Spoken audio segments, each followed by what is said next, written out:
the first like week or two? I think, with our 5 preseason games and a lot of practices under our belt already, we're kind of focusing on the things we need to work on the most, and relying on film, just learning, talking to the coaches on how we could be better as a team. So just tightening up the screws. There's a few guys I can think of, like you, Wiggs, Kenrich, who kind of like have a very clear identity. What are you doing now to kind of like amplify that or hone in on like the details of what you need to do at an even higher level? Just communicating with my teammates. I think that's where it starts, getting to know each other, know everybody's tendencies and their roles, and telling each other, what we like to do, and reads on the court. Like I said, tightening the screws and just getting to know each other. Lindy, what's been your comfort level this season? I think back to when you first joined this team in the middle of the season up in Philly. Just compared to then, how much more comfortable are you feeling out there with this group now? The trust and the chemistry has gone a long way the past 2.5 years. When I first got here, I was still learning. Things were fast for me. But over the past couple of years, with the coaching staff and the players on the team, I got comfortable with them. So, like I said, we'll continue to work on that and head into the season. He's moving along sometime to Jack, like on the one game. So do you get to do like lots of pass and stuff, and that's something you can work on this season? Yeah, we work on all kind of drills, like breakdowns of plays that we run. Sometimes, in the preseason, we'll draw up new things to see how they work. And, Jack's an athletic guy, so anytime I could throw him the ball up there by the rim, let him go get it, that's what I'll do it every time. You think it seems like you could do more stuff like compared to last season? Since is there anything else you worked on, like offensively, not the 3-point, but anything else? Yeah, just getting comfortable inside the 3-point line, attacking the rim, mid-range. I think everybody works on those parts of the game too, but once it gets closer to the season, we kind of find our way back into our roles and try to help the team as best as we can. Is there anybody that you get excited about guarding you in practice because it's gonna like help you learn how to get open better or learn how to like find your spots on the court better? Yeah, like all of our shooters, whether that's Bertans or Isaiah or Trey. I think we all take pride and also enjoy guarding each other because we see that all the time on the court. We end up guarding players like ourselves, so it helps us get better every day. How has that post-game shooting drill been going now with the addition of Bertans into the mix now? Yeah, it makes it a lot more competitive, that's for sure. Yeah, and he likes to talk too. So. In general, and whether they've changed in a kind of bigger picture since you joined the NBA, like are what practices like here now different than in years past, or have they been pretty consistent over the course of time? Hopefully they're better than our first couple of years with me as the head coach and this staff in place. We try to, the priorities really haven't changed. The objectives haven't changed. How we work on them and how efficiently we try to run the practice has hopefully improved over time. Most of that's like very subtle stuff. If there's a contact practice that they're going to be going pretty hard, pretty fast, pretty early, we usually don't start them in the film room. As one example of it, we'll do a shorter film session on the court so they're activated and they're not like sitting for 20 minutes before practice, especially if they get a pre-practice work in. That's like a small example of like little tweaks we've tried to make, but nothing wholesale. And a guy like Aaron, who has very clearly defined identity, what are things that he can work on right now in his game to really refine or dig deeper into that identity?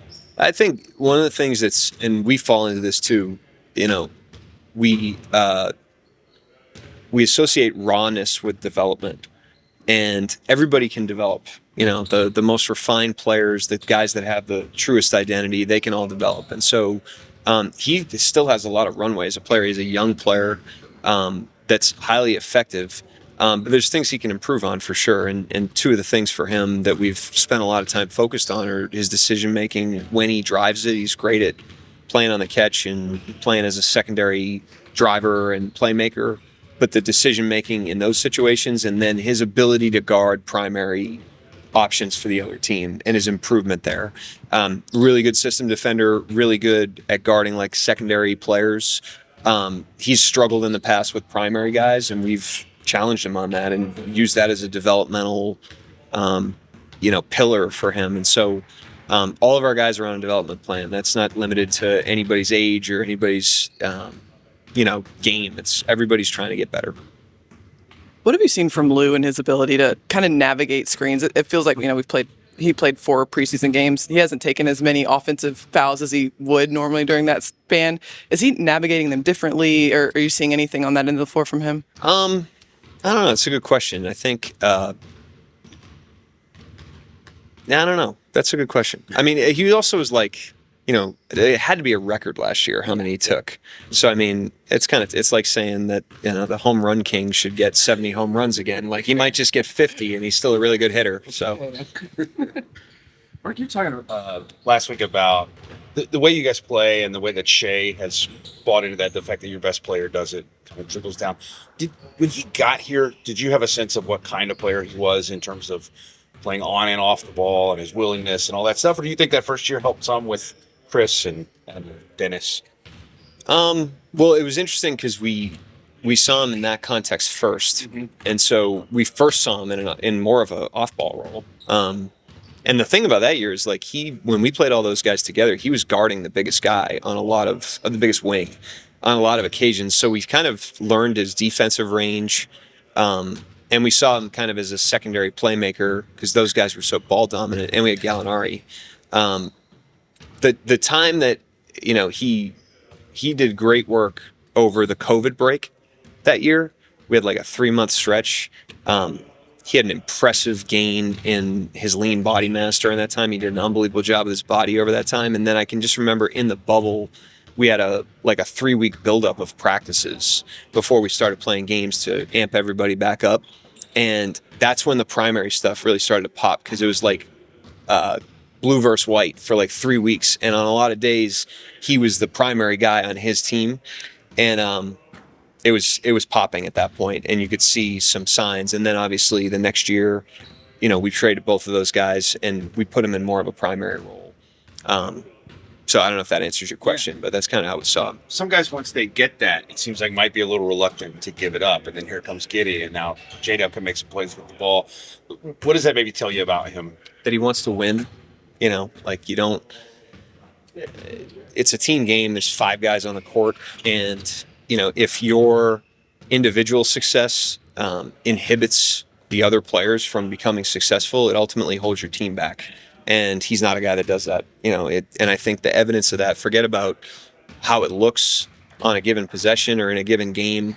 Like, most of his teammates have played well with his existence as a, high volume, very efficient, head of the snake type player, but yet his teammates all play well. And it's not just Josh and Dub. It's, Jalen Williams from Arkansas is out here shooting right now. Like, he plays well when he's on the court with those guys. And we want to have a style, and we want to have a team where everyone can thrive. And the fact that he's got that mindset, certainly is very helpful in that process. I know you guys have things that you need and want to work on, but how do you feel about the progression heading into the season?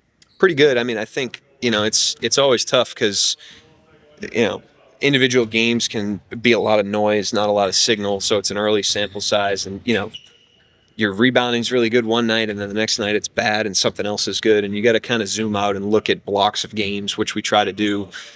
In totality, we're better right now than we were at the beginning of the preseason before the game started. We're better defensively for sure. We have more of a sense of a purpose on offense. I think we're an improved team, over these 2.5 weeks or whatever it's been. And that's going to be our challenge moving forward, is using all of these experiences in games to continue to do that and be a team that grows with the season. That's what we want to be. Physically, everybody? Yeah, pretty good. Yeah, same. I mean, other than like Shea obviously was fine. That was just precaution. So he's good. Case in practice today, he's good. And these guys are on their like rehab, return to play thing, and they're tracking well. Cameron Williams, still no timetable on that one. We're still evaluating him. He did not practice today, won't practice tomorrow. But other than that, same stuff.